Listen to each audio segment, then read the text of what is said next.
안녕하세요. 오늘은 국어나책 258쪽입니다. 한글의 특성 이야기 같이 한번 공부해 볼게요. 네, 여러분들 우리가 한글의 특성 이야기 공부하기 전에 여기 이 문장들 한번 볼게요. 첫 번째 문장. 인류 문화에서 이것보다 뛰어난 글자는 없어요. 세계의 알파벳이라 할 만하죠. 로버트 램지라는 사람이 말한 겁니다. 네, 여기 이 빈칸에 들어갈 말은 무엇일까요? 이것은 모든 언어가 꿈꾸는 최고의 글자예요. 네. 여러분들, 무엇이 모든 언어가 꿈꾸는 최고의 글자일까요? 이것은 인류가 만든 가장 위대한 지식의 열매예요. 이런 말 한 사람도 있습니다. 제프리 샘슨이라는 사람이네요. 그리고 또, 보면 볼수록 놀라워요. 이것은 세계 어느 나라의 문자에서도 찾아볼 수 없는 과학적인 문자예요. 네. 여기 이렇게 말을 한 사람들 있죠? 이 사람들은요, 세계적인 언어학자들이거든요. 그런데 이 사람들이요, 다 같이 한 입으로 이것에 대해 칭찬하고 있습니다. 바로 무엇일까요? 네, 이것은요, 바로 한글을 칭찬하는 말들입니다. 네, 그래요. 그러면은요, 우리가 이러한 한글, 과연 어떠한 글자길래 이렇게 전 세계적으로 칭찬을 받는지, 그쵸? 한글이 위대한 이유, 같이 한번 읽어볼게요.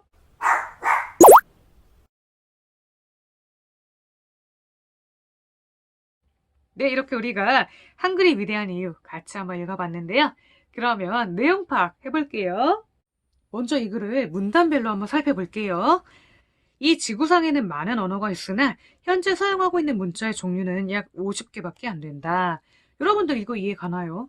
네, 지금 문자의 개수가 몇 개밖에 안 된대요. 약 50개밖에 되지 않는다고 합니다. 이거는요, 왜 그러냐면 말은 있지만 문자가 없는 언어도 많고 말은 다르지만 같은 문자를 쓰는 경우도 있기 때문입니다. 네, 여러분들 말과 글은 어떨까요? 다르죠. 네, 말은 다르지만 같은 문자를 쓰는 경우도 있습니다. 여러분들 한글을 쓰는 찌아찌아 부족 알고 있나요? 인도네시아의 어떤 부족인데요. 말을 적기 위해서 한글을 가져다 쓴다고 하지요.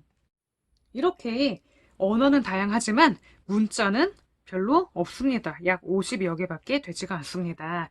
그런데 그 중에서도 한글이요. 한글, 우리가 사용하고 있는 이 한글은요, 우수한 문자라고 합니다. 그러면 한글이 왜 우수한 문자일까요? 그 다음을 보면은요, 언어학자들이 이야기를 하고 있는데요. 한글은 독창성이 있고 과학적인 문자라고 칭찬을 했다고 합니다. 네, 여러분들 독창성이라는 건 무엇일까요? 독창성이라는 거는요, 별로 있지 않아요. 하나밖에 없고요. 그 다음에 창의적이라는 그런 말입니다. 그러니까요, 지구 어디에서도요, 한글 같은 문자는 볼 수가 없죠. 그렇기 때문에 독창적이고요. 그 다음에 과학적이기도 합니다. 네. 그리고 또 이런 이야기가 나오는데요. 문맹률이 낮다고 합니다. 여러분들 문맹률이라는 건 어떤 이야기일까요? 네. 문맹률이라는 말은요. 글을 읽거나 쓸 줄 모르는 사람들의 비율을 말하는데요. 그러니까 문자를 모르는 사람들이 그 나라에 얼마나 있는지 그걸 말하는 건데요. 한국에는요. 한글을 모르는 사람이 거의 없습니다. 그렇기 때문에 문맹률이 낮은 거죠. 그것은요. 바로 한글 덕분입니다. 한글이 배우기에 쉽기 때문이지요. 그쵸? 또 그리고 노벨 문학상을 받은 유명한 작가 펄 버그는 한글은 익히기 쉬운 훌륭한 문자이며 한글을 창제한 세종대왕은 한국의 레오나르도 다빈치라며 칭찬을 아끼지 않았다고 합니다. 여러분들 우선 이 한국의 레오나르도 다빈치라고 했는데요. 이 다빈치라는 사람 어떤 사람일까요? 네, 천재적인 사람이거든요. 그러니까요. 유럽에서 이 다빈치는요. 다양한 방면에서 여러 가지 업적을 남겼기 때문에 천재라고 불리는데 한국에서는요. 네, 바로 세종대왕님이 정말로 천재적이었고 정말로 업적이 뛰어나고 훌륭하셨다는 이야기입니다. 한글 창제 말고도요. 다양한 방면에서 여러 가지 업적을 남기셨거든요. 그러면 구체적으로 어떤 점에서 한글이 우수한 문자체계라고 말할 수 있는 것일까? 지금부터 그 이야기가 나옵니다. 네, 첫 번째 이유는요. 한글은 그 제자 원리가 독창적이고 과학적인 문자라는 사실입니다. 네, 여러분들 여기서 제자 원리라는 말 무엇일까요? 네, 글자를 만든 원리를 말하겠죠? 독창적이라는 거는요, 무엇을 따라한 게 아니라는 이야기입니다. 어디에서도 볼 수 없는 정말로 뛰어난 그리고 과학적인 문자라는 사실인데요. 우리가 지난 시간에도 이야기를 해봤지만 모음자의 경우에는 네, 밑줄 그을 게 좀 많죠. 여러분들 밑줄 그으면서 한번 공부를 해볼게요. 모음자의 경우에는요. 하늘, 땅, 사람을 본떠서 만들었어요. 각각 요거는요. 하늘을 뜻하고요. 이 아래 아자라고 말하죠, 우리가. 그 다음에 이 으자는요. 땅을 뜻합니다. 이자는요. 사람을 뜻합니다. 이러한 기본 문자를 만들었고요. 그거를 여러 가지로 합쳐가지고 모음자를 만들었죠. 예를 들면 이 기본 문자를 합쳐서 오, 아, 우, 어 이런 모음자를 만들게 되지요. 이렇게 이 모음자를 만들게 된 원리가 정말로 독창적이고 과학적이다. 이렇게 말을 할 수가 있는 거죠. 그러면 자음자는 어떨까요? 네, 259쪽에 자음자에 대한 이야기가 나와 있는데요. 자음자의 동그라미 해보고요. 발음기관의 모양을 본떠서 만들었다고 합니다. 네. 기역, 니은, 미음, 시옷, 이응은요. 각각의 발음기관을 본떠 만들었거든요. 기본 문자입니다. 그 다음에 이 기본 문자에 획을 더하거나 같은 문자를 하나 더 써가지고요. 티읕, 쌍기역과 같은 자음자를 만들었습니다. 네, 여러분들 그러면은요. 자음자를 만든 원리 알겠지요? 그러면은요. 여기 한번 같이 볼게요.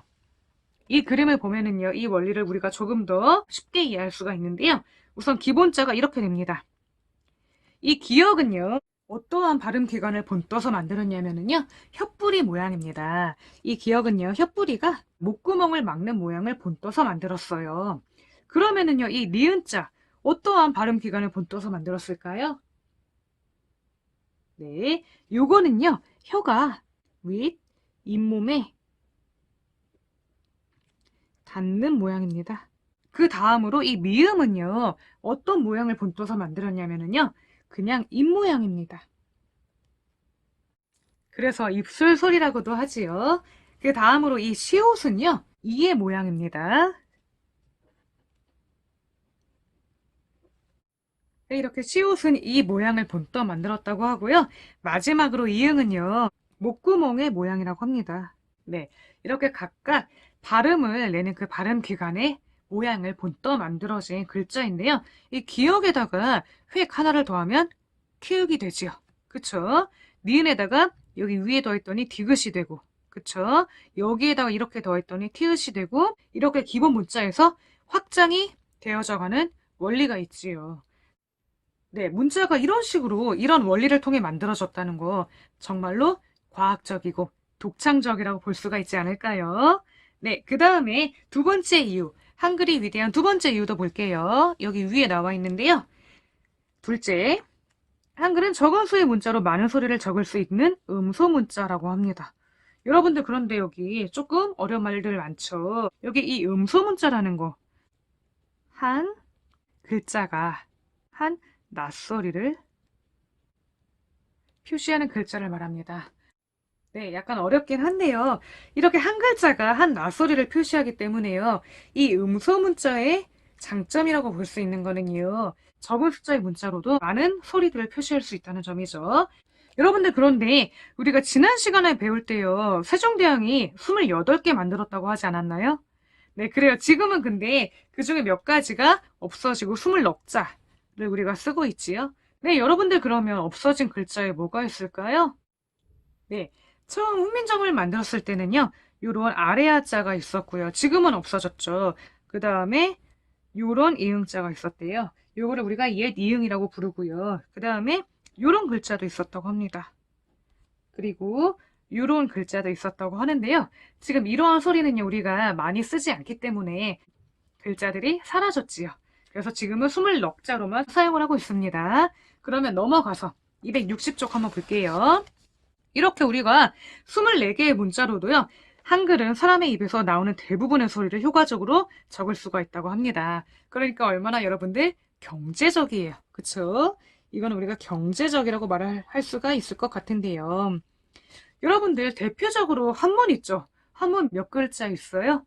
네, 뭐 3천자도 넘는다고 하죠. 한자를 제대로 하려면 3천자나 되는 글자를 배워야 되는데 우리말, 한글은 어때요? 이렇게 24개만 알아도 여러 가지 소리를 표시할 수가 있다는 거죠.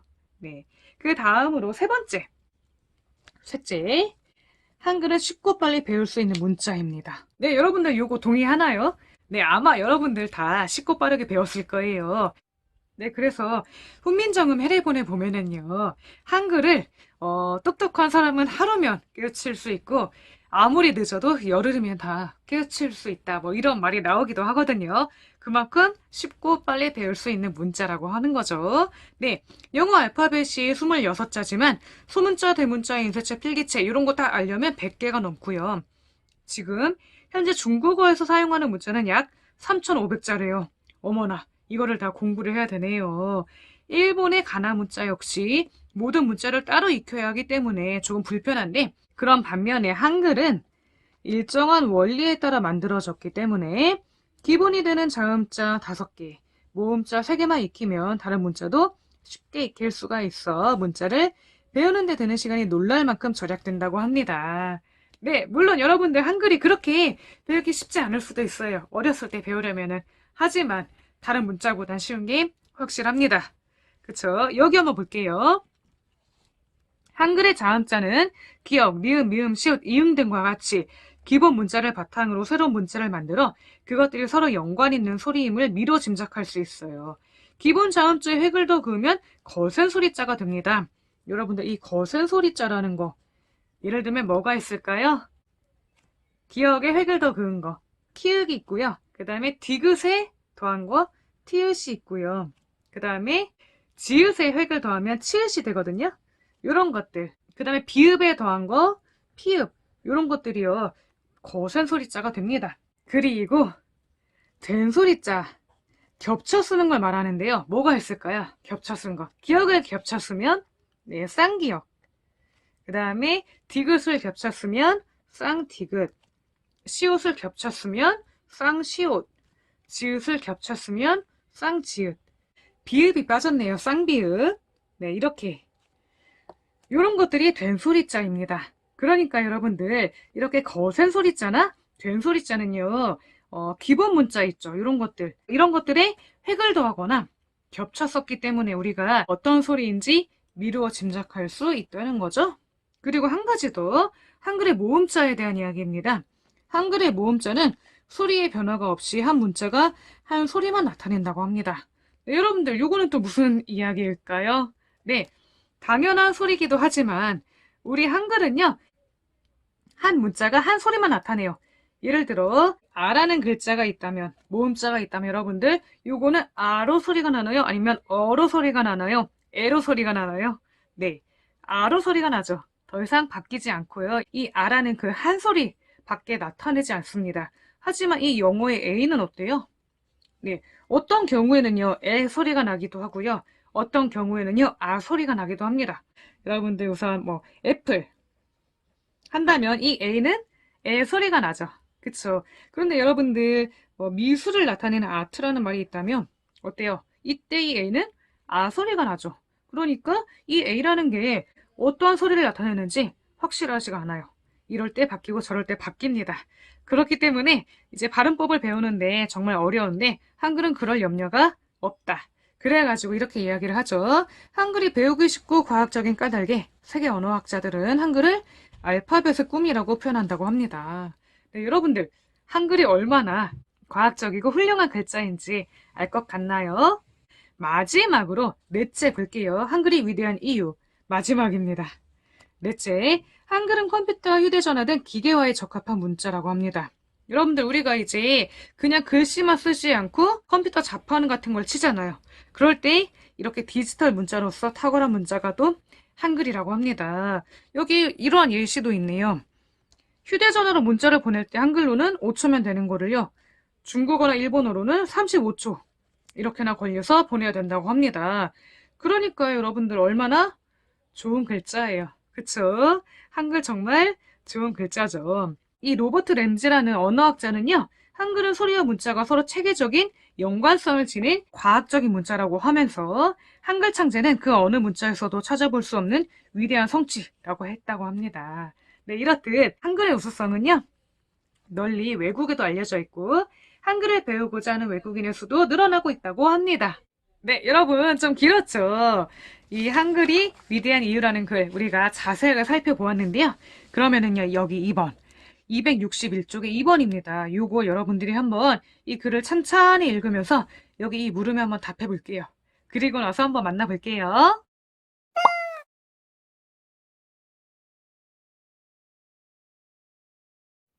네, 여러분들 261쪽 여기 2번 한번 해결해 봤나요?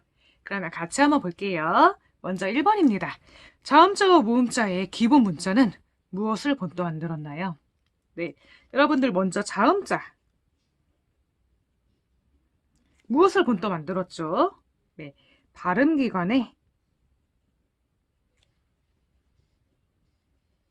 모양입니다. 그리고 모음자는요. 하늘, 땅, 사람의 모양입니다. 그쵸? 그리고 기본 문자를 바탕으로 하여 나머지 문자를 만든 원리는 무엇인가요? 방금 1번에서 이야기했던 이것들이 기본 문자죠. 그러면은요, 나머지 문자, 이런 것들은요, 기본 문자를 바탕으로 만들었죠.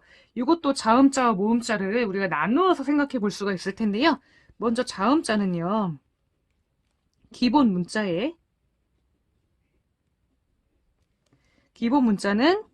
기역, 니은, 미음, 시옷, 이응입니다. 이 기본 문자에 획을 더하거나 같은 문자를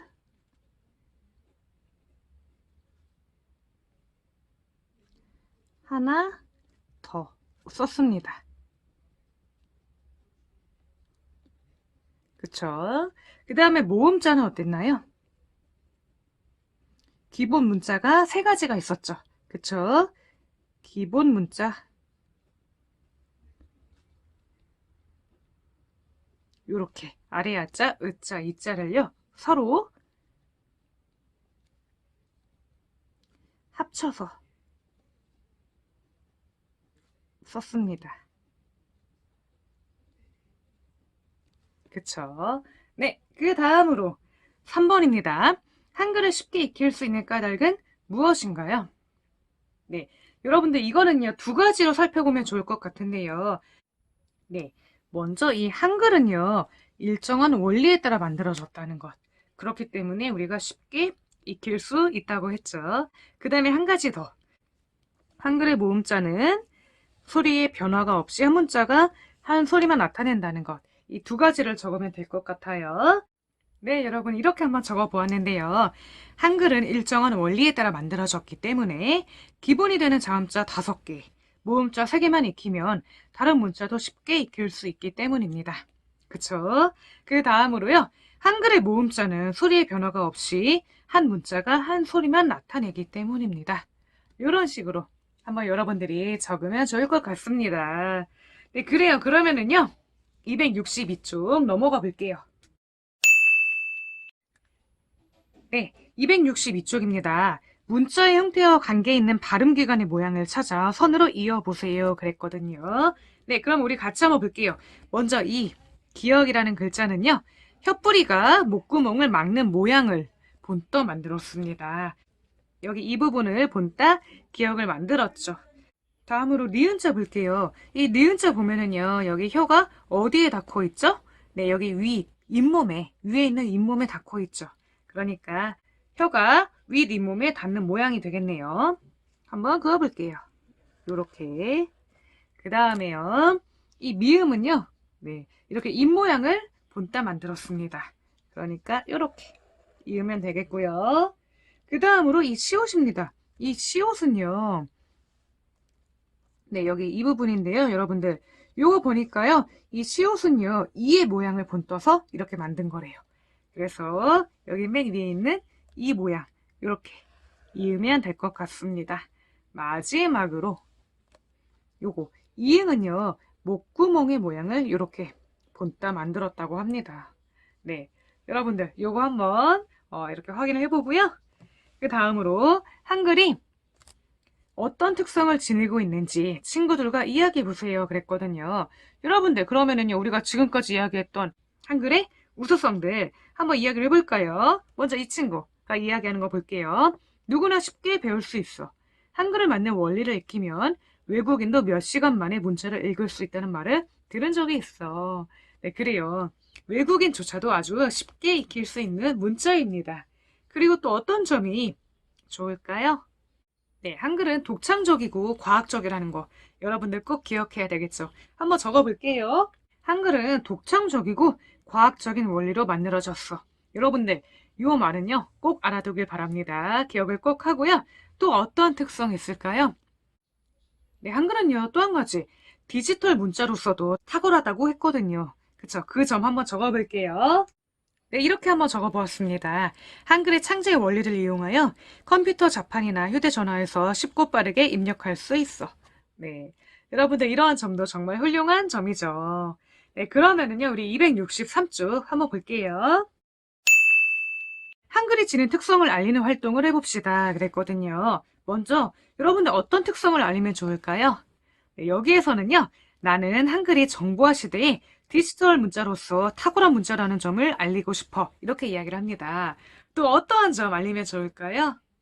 네, 여러 가지 있겠지만 한글은 배우기 쉽고 사용하기에 편리하다는 점, 이런 것들을 알리고 싶어요. 또 어떤 친구는 한글의 창제 원리에 대해서 알리고 싶은 친구도 있겠죠. 네, 한번 적어볼까요?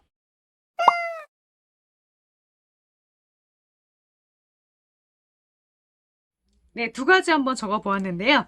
한글은 독창적이고 과학적인 원리로 만들어졌다는 점을 알리고 싶어. 이렇게 한번 적어보았고요. 두 번째로, 한글은 쉽게 배울 수 있고 사용하기에 편리하다는 것을 알리고 싶어. 이렇게도 한번 적어보았습니다. 네, 여러분들도요.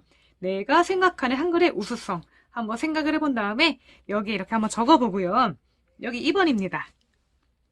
한글이 지닌 특성을 친구들에게 알리는 자료를 만들어 보세요. 그랬거든요. 네, 여기에다가 내가 생각한 그 특성을요, 알리는 자료 만들어 보는 거죠. 한글이 지닌 특성을 친구들에게 알리는 자료 각자 한번 꼭 만들어 보길 바라고요.